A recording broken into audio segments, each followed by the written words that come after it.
The following program is furnished by The Truth About Your Future, LLC. The views expressed do not necessarily reflect the views of this station. This information is education and not financial advice. Consult a financial advisor before investing.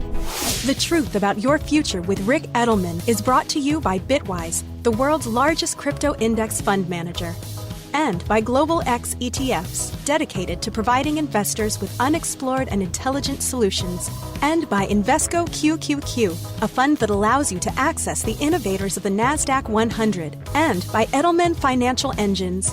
Rick Edelman is a board member, consultant, shareholder, and client of EFE, but EFE is unaffiliated and has no say over the content of The Truth About Your Future with Rick Edelman.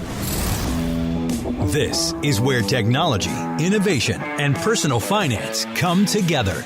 This is The Truth About Your Future with Rick Edelman. And now your host, Rick Edelman.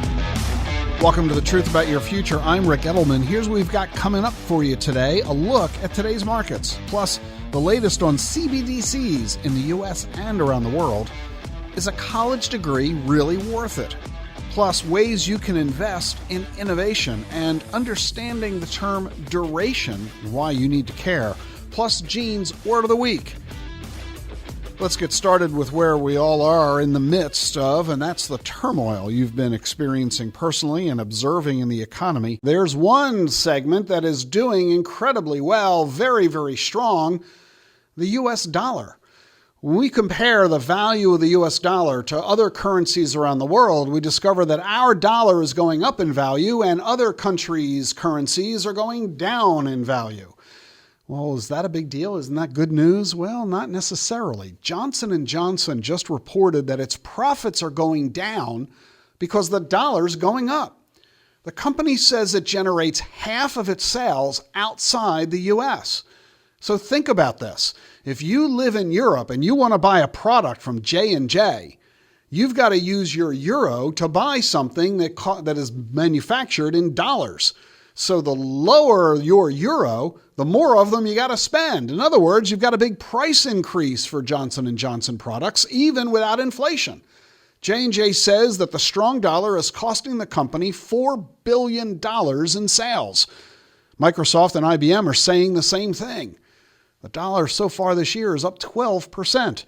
So a strong dollar is actually bad news for American businesses trying to sell overseas. Now, there is a flip side to this. As an American living here in the U.S., if you want to travel overseas, like take a vacation in France, it's a bargain because the U.S. dollar is so strong compared to the euro. So it's great news for an American who's buying overseas goods or traveling overseas, but it's bad news for American businesses that are trying to sell to overseas consumers. Hey, speaking of the dollar, speaking of cash, okay, I wasn't really, but I'm going to use that as a segue here. Mutual fund managers and ETF managers have now boosted their holdings of cash to a 21-year high. We haven't seen them holding so much cash since 2008, and we know why they did that back then. 58% of fund managers say they're taking less risk than usual. So let me ask you this related question. What rate of return are you expecting to get from your diversified portfolio? Well, a new survey of financial professionals was just taken, and on average, financial professionals expect to earn 7% above inflation over long periods of time. That number is largely unchanged from other surveys that have been done over the past quarter century. Financial advisors are pretty consistent in saying that returns ought to be in the 6 or 7 or 8% rate above inflation. But when individual investors were asked that question, their average answer was not 7% per year, but 17.5%. You've got to be kidding me. We've got to recognize that your investment results are going to be impacted by your investment expectation. In other words, if you are expecting 7, which is what advisors are expecting, and you get 10, wow, this is a great year. But if you're expecting 17 and you get 10, you'll be furious, you'll be upset, you'll be disappointed, which will cause you to sell those wonderfully performing investments in a desperate effort to achieve a higher return that is impossible to get. There's only one reason that investors say they're expecting 17% annual returns. Over the past several years, prior to 2022, they were getting it.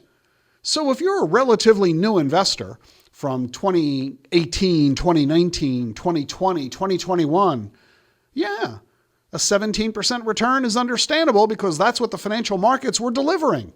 That is incredibly unusual. Since 1926, we're talking almost 100 years. The S&P 500 has averaged about 10% per year. Over 100 years. Sure, there'll be some years of 18 or 20, but there'll also be some years of a negative 18 or 20. On average, a 10% average annual return. To expect that you're going to earn 17.5 over many years is horrifically unrealistic. You're doomed to failure. And here's the worst part. If you're building a financial plan based on that assumption, you're going to invest less because the return will be so high you don't need to bother investing more. You'll discover, though, in the future, you're not going to accumulate the wealth that you think you're accumulating because you're not getting the return that you're hoping to get. Make sure you have realistic expectations about your returns if you want to have any hope at all of achieving them. Otherwise, your future will be a lot more frustrating and disappointing than you're hoping for. And here's a related problem that investors are making. Let me frame it for you. You're busy saving and investing money. You're letting that money grow in value. And in retirement, when you're no longer earning a paycheck, you're going to start to use the money that you've saved all your life. That's why you're saving it, so you'll have it available to you in retirement. So when you're in retirement, what are you going to spend? Are you going to spend only the income and interest, only the growth and the dividends? Are you never going to touch the principal? 75% say they will never touch the principal. If they've got $1 million in the account, they'll withdraw the interest and the dividends, but they will never touch the principal. They'll leave the $1 million alone. If they've got $1 million at age 65, they're going to die in their 90s with the same $1 million intact. Never touch principal. I think it's the 11th commandment, thou shalt not touch principal. Well, let me tell you this. If you think you're never going to touch the principal, you're probably crazy. It is extraordinarily unlikely that you will be able to live on the dividends and interest alone. It is very rare for someone to be wealthy enough that that's what they're able to get away with. Odds are far higher that you will invade principal, that you will withdraw money from the account beyond its interest and dividends and growth. You need to recognize that fact. And further, it's okay to do. There's no problem with withdrawing principal. We just want to make sure you don't withdraw so much principal so fast that you end up going broke. That's easy to avoid with proper financial advice. You need to make sure that you have realistic expectations about how much you're going to earn while you're saving and how much you're going to withdraw while you're in retirement. I'm Rick Edelman, and I'm trying to give you the truth about your future. There's a new retiree survey from the Employee Benefit Research Institute. This survey was funded by Edelman Financial Engines. 70% of retirees say that you should invest more and earlier in order to prepare yourself most effectively for retirement. And retirees surveyed in this study who have an advisor are less likely to have financial regret than those who don't have an advisor. In fact, 90% of those surveyed who have a financial professional helping them felt that the value of that advisor outweighed the cost. So don't focus on, advisors are too expensive. If they were truly too expensive, nobody would ever hire an advisor. Clearly, a lot of people find incredible value from what they're paying for what they're getting. You should consider hiring a financial advisor. And Edelman Financial Engines, which funded the research from EBRI, is a place you ought to consider.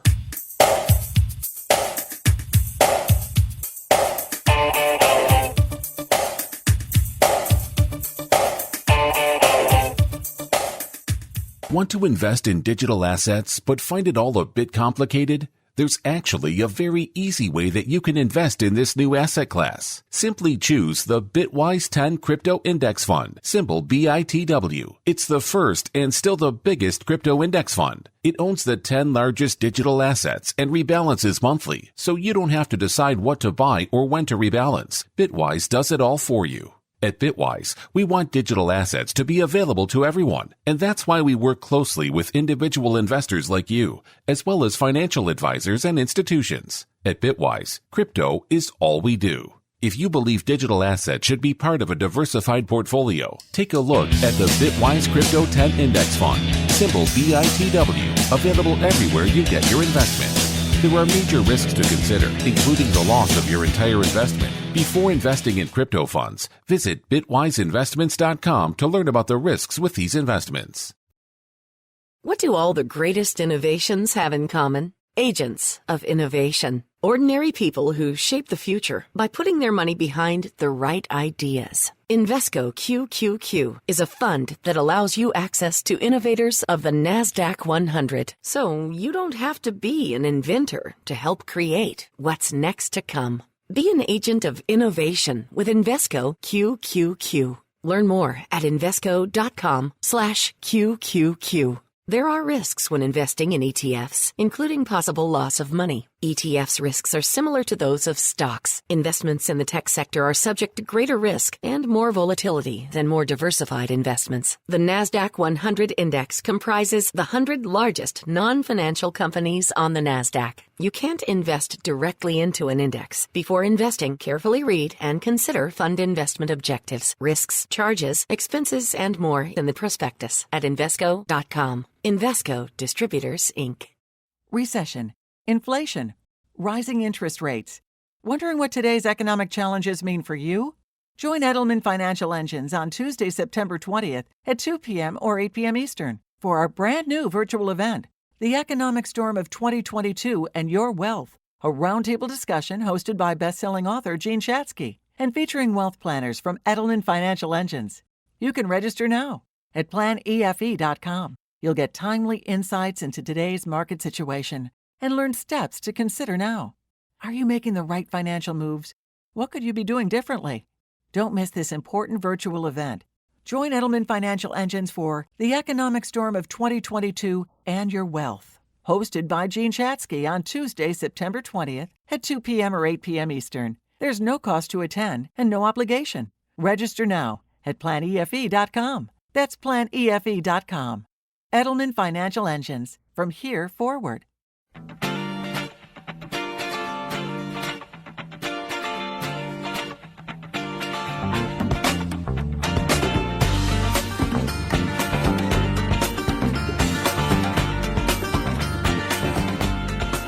You're listening to The Truth About Your Future. One of the big conversations in the world of crypto are CBDCs, a central bank digital currency. That's fancy jargon for the simple question, will we ever have a digital dollar? Will the Federal Reserve allow money to be digital as opposed to merely being printed on paper that you carry around in your pocket or purse? Well, a CBDC, a central bank digital currency, is under development right now by the Federal Reserve, along with the federal central banks of just about every country in the world. Widely projected that by the end of this decade, every country is going to have a digital version of its currency. One of the big questions here in the U.S. that federal regulators are trying to answer is this: will a digital dollar improve our nation's financial stability, or will it hurt it? Now there's a new paper from the Office of Financial Research. That's a part of the Treasury Department. They've created a model simulating a bank run, one that occurs with the existence of a digital dollar and one that occurs without digital dollars. The result, according to their study, a CBDC, a central bank digital currency, helps improve financial stability. The reasons, according to the researchers at the Treasury Department, having the existence of a CBDC reduces the amount of deposits in banks because it gives depositors another option of storing their money elsewhere. You could store your digital dollars in a digital wallet outside of a bank. And this gives policymakers real-time banking data on withdrawals, helping them make decisions to provide greater stability for the economy. It's further evidence that a CBDC is going to be in our future, and you will one day have digital dollars as easily as you now have paper ones. What's going on with crypto around the world? Too often, when people take a look at Bitcoin or other digital assets, they treat it as a U.S. thing. We have to remember that digital assets, blockchain technology, is a global asset and a global innovation that operates 24/7. What's going on around the world? In Dubai, they've announced a metaverse strategy. They say they're going to create 40,000 virtual jobs, adding $4 billion to its economy over the next 5 years. In the Central African Republic, they've just launched their own CBDC. They call it the Sango coin. The project plans to raise $1 billion, part of the country's plans to tokenize their mineral resources. And then there's Nubank, Brazil's largest digital bank. 54 million customers, and they're now allowing them to buy Bitcoin. By the way, guess who's a big owner of the bank? Warren Buffett. He's got $2 billion invested in Nubank. And then there's the Financial Stability Board. This includes Treasury officials and central bankers from the G20, the world's 20 most important economies around the world. The United States, of course, leading the G20. The Financial Stability Board has just announced that it's going to come up with rules ensuring what they call robust regulation and supervision of crypto.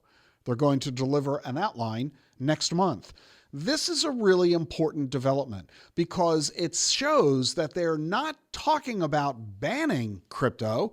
They're talking about regulating and supervising crypto. It's sort of like saying we're not going to prevent cars from being on the road. We're just going to have traffic cops making sure those cars drive safely.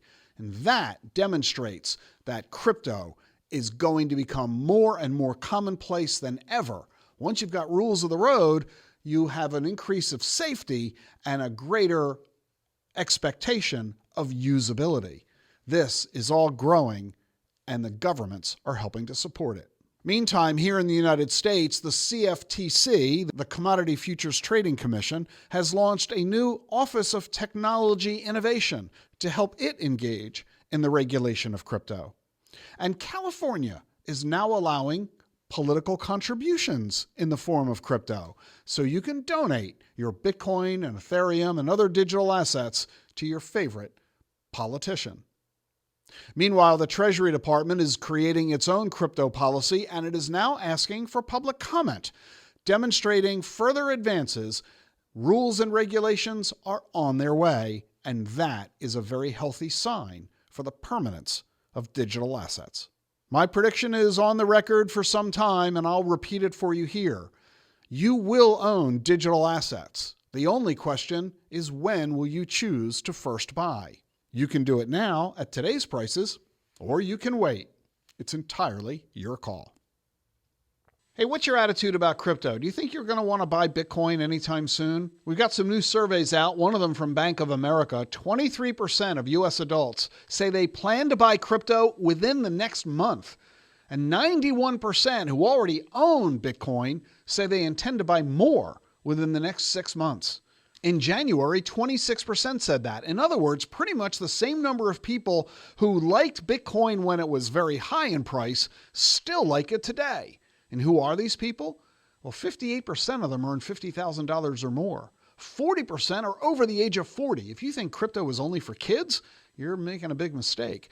And 41% are Black or Latino. 2/3 say that the reason that they're buying Bitcoin is to hold it as an asset in their portfolio to make money with it. 1/3 say they use it as a form of payment. So, this adds on fuel to the fire to my comments a few minutes ago about Gary Gensler and the SEC refusing to approve a Bitcoin ETF. Clearly, there is as much consumer and investor interest in Bitcoin as ever. And the failure to approve a Bitcoin ETF isn't getting these people to stop buying. It's simply forcing them to buy an alternative investment that's much more expensive, that's much riskier, that's less liquid, less transparent. I don't get it. If consumers want it and they're making an informed decision, willing to take the risk associated with it, why is Gary Gensler acting like somebody's mother, playing a maternalistic attitude of, I'm not going to let you do it even if you want to do it? That's not their job at the SEC. Their job is to make sure that disclosures are correct, that the consumer has fair and full information to make an informed decision, not to make the decision for them. And in fact, the SEC's attitude is in complete contradiction to what's going on in the marketplace right now. Rick Reeder is the Chief Investment Officer of Global Fixed Income at BlackRock. That's the world's biggest money manager with $10 trillion in assets. He just told Yahoo Finance, quote, "I still think Bitcoin and crypto are durable assets." If BlackRock, the biggest money manager in the world, thinks Bitcoin belongs in portfolios, why on earth is the SEC acting as a roadblock preventing it?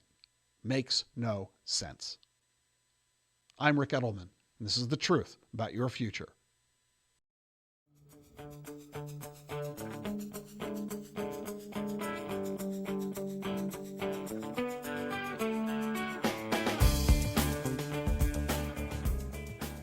You know how challenging it's been to manage your investments successfully this year. You've heard Rick Edelman caution you just about every week that, given today's combination of high market volatility and stubbornly high inflation, the investments that worked in the past might not be the ones to help you achieve your goals today. This is especially true if you need to generate current income from your investments. But where can you turn if your traditional approach isn't working anymore? At Global X ETFs, we can help. Our ETFs offer you investments that you might not have considered before. Asset classes with income-producing potential, including MLPs from the energy sector, real estate investment trusts, preferreds, and dividend-paying stocks. We've been providing our investors with income-oriented investments for more than a decade. Explore our full lineup of ETFs and get our research and insights and more all at globalxetfs.com. Or ask your financial advisor about Global X ETFs. globalxetfs.com. Meet Schwab Intelligent Income, a simple, modern way to pay yourself from your portfolio. Overcome the complexity of income needs in retirement with automated tax-smart withdrawals that you can start, stop, or adjust at any time without penalty. Plus ongoing monitoring, so you'll always know where you stand. And since lower fees means more money for you to invest, you pay no advisory fee. Available with Schwab Intelligent Portfolios. Visit schwab.com/intelligent income, a modern approach to wealth management. You're listening to The Truth About Your Future with Rick Edelman, sponsored by Choice. Choice is changing the way Americans save for retirement by making it possible to invest in Bitcoin, crypto, and other alternative assets inside your IRA. That's right. Whether you open a deductible or a Roth IRA with Choice, you can invest in Bitcoin and 22 other digital assets in your retirement account. You can also buy stocks, mutual funds, ETFs, gold, real estate, and more, all in a single retirement account. There's no hidden fees or account minimums, just more control over your retirement savings. And Choice makes it ridiculously easy to combine all of your old retirement accounts with a rollover concierge service. So if you've switched jobs in the last few years and have been putting off rolling over your old 401k, make sure you check out Choice. Head on over to retirewithchoice.com/Rick. That's retirewithchoice.com/Rick.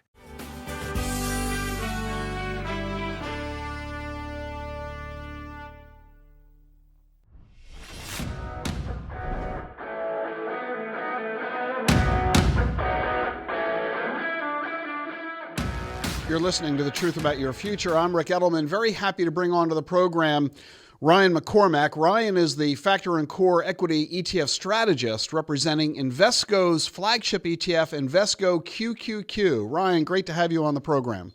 Thanks, Rick. Great to be back. Now, you probably know Ryan. He's quoted often in the Wall Street Journal, Financial Times. He speaks at conferences all around the country. And not only have you probably heard of Ryan, you definitely have heard of Invesco QQQ. Everybody knows about this because if you ever watch CNBC or Bloomberg or pretty much any sporting event anywhere, you see QQQ splashed everywhere. So, Ryan, let me just start there. Although everybody has seen the ads for Invesco QQQ, I suspect a lot of folks really don't even know what that is. So give us a real quick rundown. Remind everybody, what is the Invesco QQQ? Yeah, I know, happy to. And I always joke that I challenge you to go about 3 minutes on CNBC without seeing a QQQ ad. But for a little added context, so QQQ tracks the NASDAQ 100, which is an index that's comprised of the 100 largest companies listed on the NASDAQ exchange, ex financials.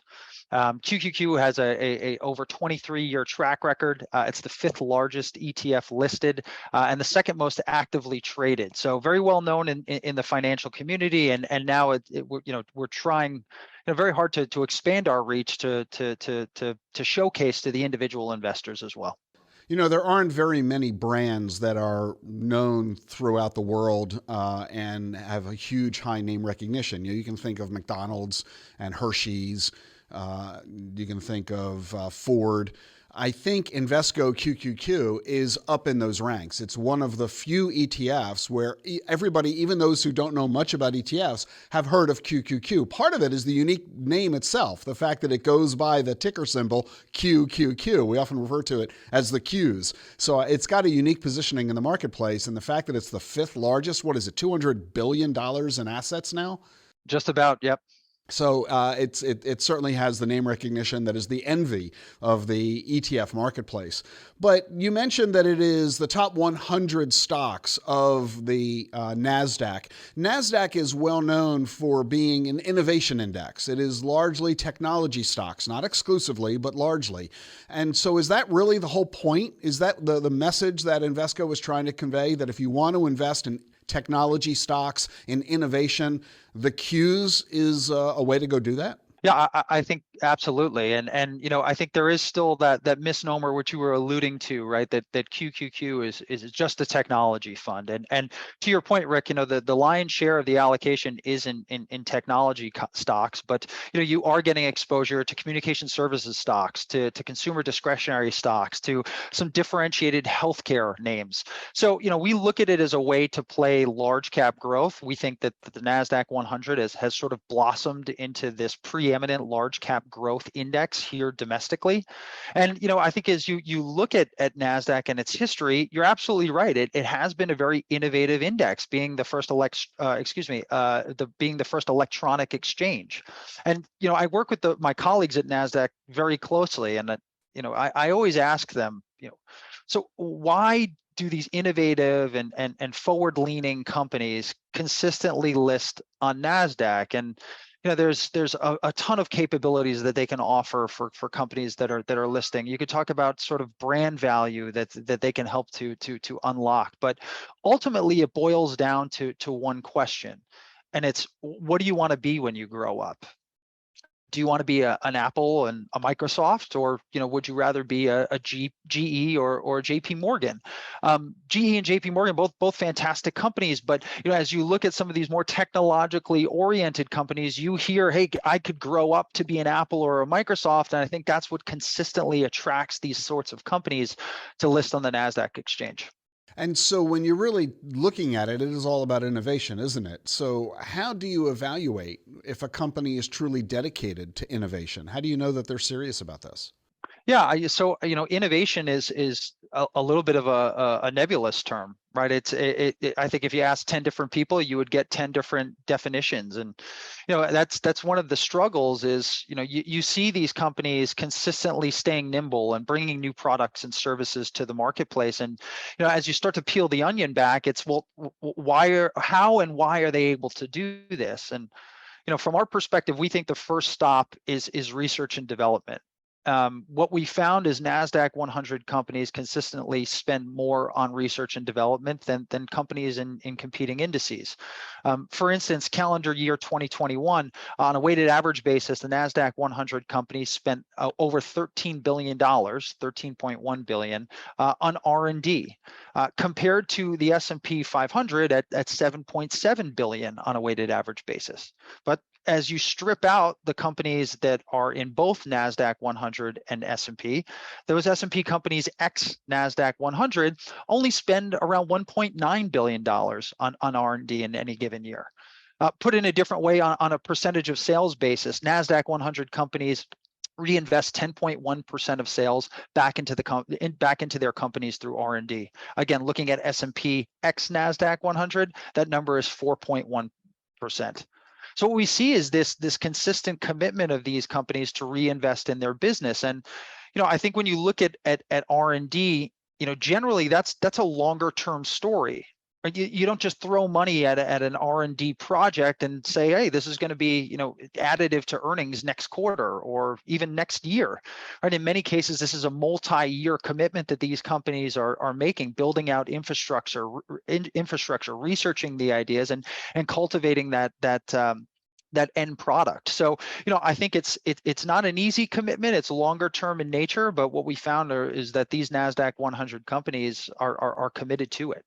But that's a bit of a challenge, isn't it, for a lot of these companies, Ryan? Because if you're going to engage in massive investment into R&D to develop new innovations, it can be years before that gets proved out, before you actually have a product or service that you can bring to the marketplace and make money. And Wall Street has this, culture of short-termism. What have you done for me lately? Every 3 months, they've got to do a quarterly update with their analysts talking about how much money they're making at the moment. So if they're making big investments that might not pay off for years, Wall Street might punish them in the short term. And in fact, take a look at this year. The NASDAQ has fallen much more than the S&P has. And so explain that dichotomy, that scenario.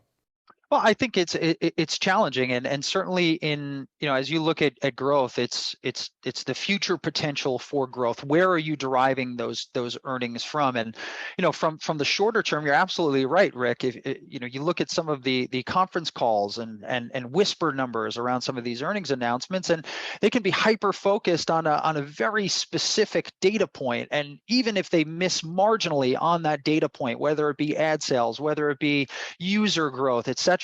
That stock can be punished. But I think ultimately a lot of these companies do take a longer term vision and commitment and belief that they're going to be able to derive future earnings from whatever these projects that they decide to invest in.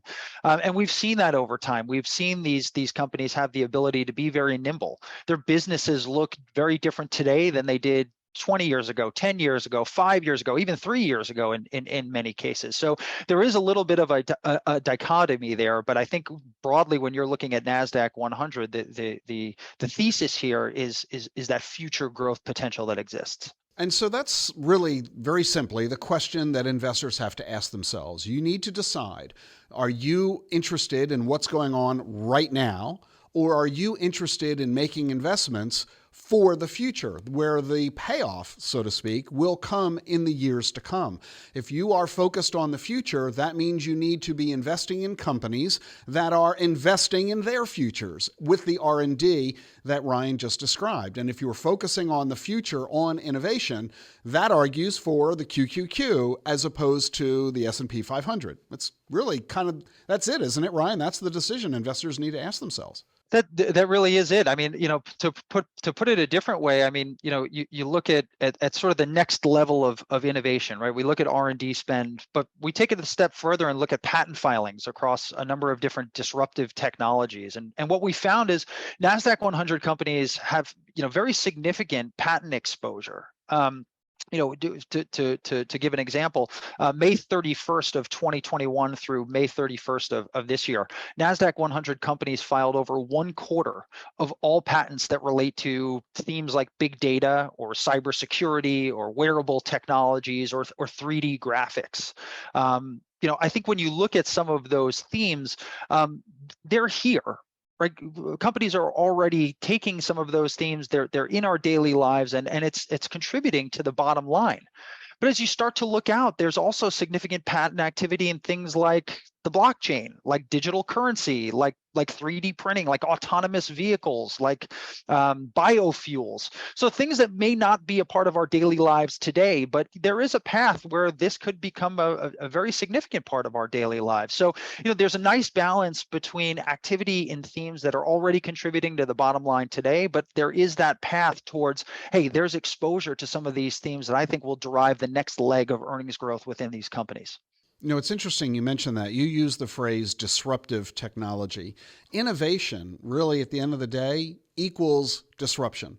And we need to recognize that fact. For example, remember when Blockbuster came out? It really did damage to movie theaters. COVID did them in. I mean, we see movie theaters now filing bankruptcy because during COVID, with everybody stuck at home, they all bought big screen TVs. So if you've got this wonderful home theater, why bother going into a movie theater? So Blockbuster hurt movie theaters, but then Netflix came along and killed Blockbuster. So innovation equals disruption, and today's winner will become tomorrow's obsolete company. So talk about that. Talk about disruptive technologies and how this is all related to investing in QQQ. Well, I mean, let's look at Netflix for an example, right? I mean, in this time of market pressure, right? Volatility, headlines are driving markets. We're seeing, pretty volatile swings in the equity markets. If you go back to sort of the great financial crisis, 07, 08, 09, Netflix really doubled down on their longer term vision, where they moved away from sort of sending in the physical DVDs. If you remember that nice little red envelope that you would put in, and, a couple days later, here would come your new DVDs. That's where they really doubled down on their vision for streaming in the future. They were signing deals with Microsoft for Xbox, for Blu-ray players to be able to stream their titles that they were hosting. And at the time, I think a lot of people scratched their heads and maybe even laughed, like, oh, this isn't going to stick around. But in that period of uncertainty, they stayed laser focused on that longer term vision, and obviously it's benefited them greatly over the past 15 years. But in those periods of uncertainty, right, that's really where companies can double down and invest in not only innovation but disruption for the future. So we know what the world has been like in this year, 2022. The stock market has fallen dramatically into a bear market. And then from mid-June to about now, the stock market's been recovering very nicely. So we've seen incredible levels of volatility. And there's still a lot of nervousness and uncertainty about what's going on in the world. So talk about what you see as the outlook. What's your statement, your sentiment for investors, for folks who are listening to us, Ryan, about what they should be thinking and feeling about making investments today? Is this a buying opportunity because prices are low, or should people sit on the sidelines because there's more volatility to come? Sure. I think obviously it's going to be different from investor to investor, right? I mean, is this money going to be used for the short term, or is this your retirement? Is this more longer term retirement funds, things of that nature? I mean, I think for the short term, I would anticipate volatility to continue. Eyes remain focused on the Fed. Any statement from a Fed governor seems to receive much scrutiny about certain words that are used. But I think what's interesting here is I would categorize this year as largely a valuation sell-off, right? There's concerns around growth, there's concerns around Fed action. Is it going to put the brakes on growth?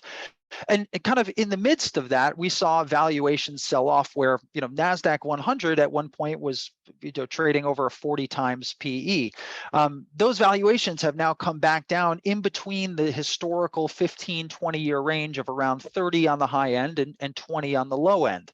So, I think what market action this year has done was put valuations in those that within that historical range. And since mid-June, when we saw this most recent round of earnings come out, I think the tone was less bad than people had initially feared.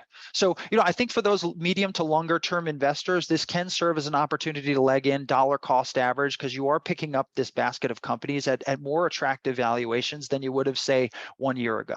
That's Ryan McCormack. He is the factor and core equity strategist for Invesco QQQ. Ryan, it's always great to have you on the show. Thanks for joining us. Thanks very much, Rick. Stay with us for more here on The Truth About Your Future.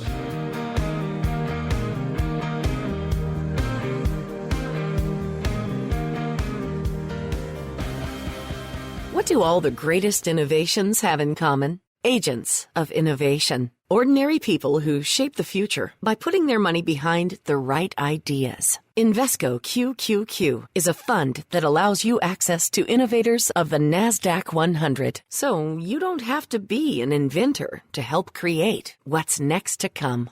Be an agent of innovation with Invesco QQQ. Learn more at Invesco.com/QQQ. There are risks when investing in ETFs, including possible loss of money. ETFs risks are similar to those of stocks. Investments in the tech sector are subject to greater risk and more volatility than more diversified investments. The NASDAQ 100 index comprises the 100 largest non-financial companies on the NASDAQ. You can't invest directly into an index. Before investing, carefully read and consider fund investment objectives, risks, charges, expenses, and more in the prospectus at Invesco.com. Invesco Distributors, Inc. Recession, inflation, rising interest rates. Wondering what today's economic challenges mean for you? Join Edelman Financial Engines on Tuesday, September 20th at 2 p.m. or 8 p.m. Eastern for our brand new virtual event, The Economic Storm of 2022 and Your Wealth, a roundtable discussion hosted by best-selling author Gene Shatsky and featuring wealth planners from Edelman Financial Engines. You can register now at planefe.com. You'll get timely insights into today's market situation and learn steps to consider now. Are you making the right financial moves? What could you be doing differently? Don't miss this important virtual event. Join Edelman Financial Engines for The Economic Storm of 2022 and Your Wealth, hosted by Gene Shatsky on Tuesday, September 20th at 2 p.m. or 8 p.m. Eastern. There's no cost to attend and no obligation. Register now at planefe.com. That's planefe.com. Edelman Financial Engines, from here forward. You know how challenging it's been to manage your investments successfully this year. You've heard Rick Edelman caution you just about every week that, given today's combination of high market volatility and stubbornly high inflation, the investments that worked in the past might not be the ones to help you achieve your goals today. This is especially true if you need to generate current income from your investments. But where can you turn if your traditional approach isn't working anymore? At Global X ETFs, we can help.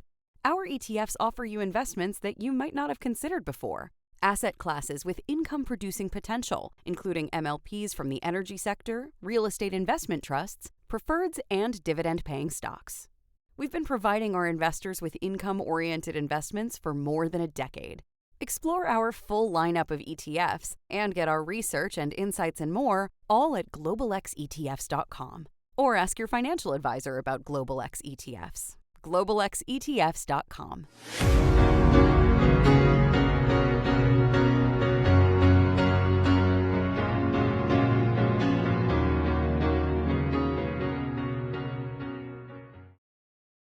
You're listening to The Truth About Your Future. You know, the name of this radio show and podcast is also the name of my New York Times bestseller, The Truth About Your Future. And in that book, I made a prediction, well, a whole bunch of them anyway, and one of them has come true. 200 colleges have closed over the past decade. That is 4 times as many as closed in the decade before that. There have been 95 college mergers. Colleges are discovering 2 problems. Number 1, fewer students. Number 2, higher costs. And with the inability to attract enough students willing to pay those higher tuition rates, colleges are having no choice but to close or merge. And the situation is not likely to get any better anytime soon. A recent survey by Gallup found that only half of high school students said they consider a college degree to be very important. A survey by USA Today says only half say that a degree is worth the cost. Quite frankly, I agree with a lot of those sentiments. When you consider the incredible amount of money that people are spending to get a degree, the incredible amount of time they devote to attain it, and the impact it's having on their lives and their ability to get a job and make money, you really do have to question if it's worth a couple of $100,000 in 6 years in order to get a degree in a field that doesn't offer the economic opportunities that that degree provides. Related to all this, the Department of Education says they are losing $200 billion on student loans it's made over the past 25 years. which means not only are students losing in the deal, not only are colleges losing in the deal, so are taxpayers. And the situation is going to get a lot worse as President Biden announces that he's going to forgive millions, potentially over $1 billion of student loans. Meanwhile, there's a study of graduates from 2015 and 2016, 1.7 million graduates, 11,300 undergraduate and graduate degree programs at 2,000 universities. This is a pretty exhaustive study.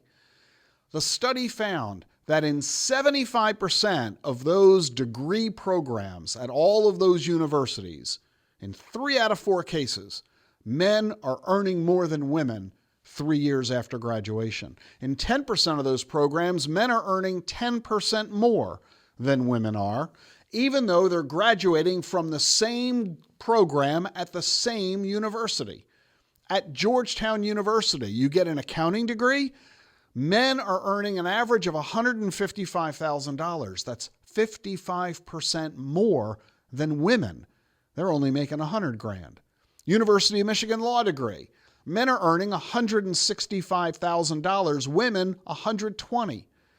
University of Texas Dental School, men are earning $140,000, women $103,000. University of Houston Petroleum Engineering degree, men earning an average of $86,000 after 3 years, women only $73,000. And how about the Nursing Master's Program at California State? Men are earning an average of $200,000, women $115,000. Women are out-earning men in only 4 of the 20 most popular degree programs. Not only is this a huge imbalance where incomes are massively disparate based on sex, the cost of those degrees are identical. Quite frankly, I wouldn't object all that much if women were paying a lot less for the degree, since they're earning a lot less to obtain it. But that's, of course, not the case. I would even ask you the question, would you be willing to earn less if it meant you could also pay less to get the degree? I mean, we kind of do that with concerts, don't we? You pay less for the cheap seats. Some people are willing to do that. College doesn't offer that opportunity, which means you're stuck paying the full tuition, even though you're not going to earn as much as your male counterparts. This is an obscene situation. I'm astonished that it's permitted to persist in the American workforce. But you need to recognize that it does exist and factor that into your decision of what degree to pursue and what college to attend in order to get it. I'm Rick Edelman. This is the truth about your future. We often talk about maturity when it comes to bonds. When does your bond mature? Well, that word, maturity, isn't as important as you might think it is. There's another word that's actually even more important. See, let's say you have a bond that matures in 10 years. When are you going to get your money back? Well, you're thinking, well, that's a silly question. If I have a bond with a 10-year maturity, I'm going to get my money back in 10 years. Actually, that might not be true. You actually might get your money back in less than 10 years. Your bond might have a call feature, and that gives the bond's issuer the right to give you your money back sooner than the maturity date. Or you might have a mortgage-backed bond, meaning that your bond is backed by people who got a mortgage. You've actually essentially lent money to homeowners. And people might pay off their mortgage sooner than the 30-year life of the mortgage. In other words, they might decide to move and sell their house. And if they sell their house, they pay off the mortgage immediately. So you get your money back a lot faster. So the maturity date is not necessarily going to tell you how long you're going to keep your bond. This is why you've got to pay attention to a different word. Not maturity, but duration. Duration is how long you can actually expect your bond to last. Often, duration and maturity are the same. If you have a 1-year maturity, your duration is 1 year. But the two can be very different. So as you're trying to evaluate how long-term is the bond that I'm holding, don't ask about the maturity date. Ask about the duration of the bond. You might be surprised to discover that the duration is less than the maturity date. sometimes a lot less. I'm Rick Edelman. This is The Truth About Your Future. Time now for everybody's favorite segment of the program, a visit by my wife, Jean Edelman. Jean, a student of the healing arts, Reiki, traditional Chinese medicine, homeopathy, acupuncture, and of course, macrobiotic and plant-based cooking. Here's Jean.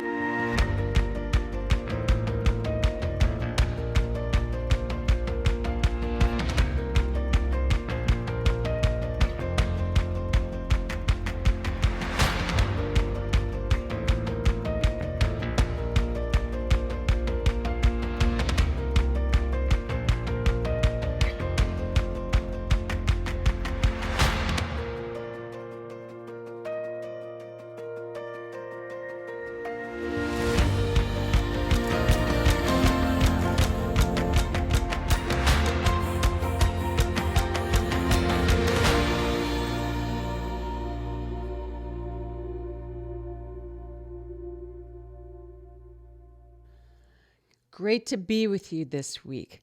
The word this week that's been floating around is rekindle. What does it mean to rekindle? Well, it means to revive, to renew, to make a connection with another, to rekindle our joy and our passion in our life. This journey, our life, is about finding the answers to these questions. Most of life, it's about discovery. We try something, it doesn't work, we try something else. It's about ebb and flow. Different jobs, different professions, people in our lives, everything changes for the better. We could be in our 50s, our 60s, our 70s when some of these answers come, but it's okay because we're supposed to be reinventing, learning, and exploring as each of these decades come upon us. But you want to know the secret? I think the biggest thing to rekindle is the connection with ourselves. We're constantly giving away our energy and our time to others, to projects, to Zoom, to our electronics. How about we rekindle the connection with ourselves? It's not easy. It's a commitment to walks. It's a commitment to finding a few moments of quiet. It's a commitment to our breath and our food and our sleep and all the self-care that I talk about all the time. It's a commitment to ourselves, self-care, thinking of ourselves. What do we need first so that we can engage with others being the best version of ourselves? So it's real simple this week as we think about rekindle. The action item of this week is to ponder the question of what do we need to rekindle in our life? What habits could we change to bring more spark and more joy? What can we rekindle with? What are our passions? Think about that this week. And so my word of the week is self, because we need to rekindle our connection to self. The S is to see the possibilities. We make these small changes, they add up over a long period of time. The E is for eager. We should be eager for each day. We should be looking forward to each day. We should be looking forward to the people and the projects and the events in our life. The L is to listen. Listen to our intuition. These little voices, they whisper to us, or our gut, it's telling us something. Listen. That is the path. That is the truth that we need to follow. And F is to find, to discover, and to detect who we were in the early years. It's not who we are now, and it's not who we're going to be in the future. We are hopefully learning and growing, and this journey is to find all these pieces to put our whole self together. And some of it's hidden, and we really have to dig. And that's a part of the journey too. That's a part of the rekindling of self. We want to be ready to shine in this amazing world, being the best version of ourselves. Have a wonderful week, everybody, and find something to rekindle with.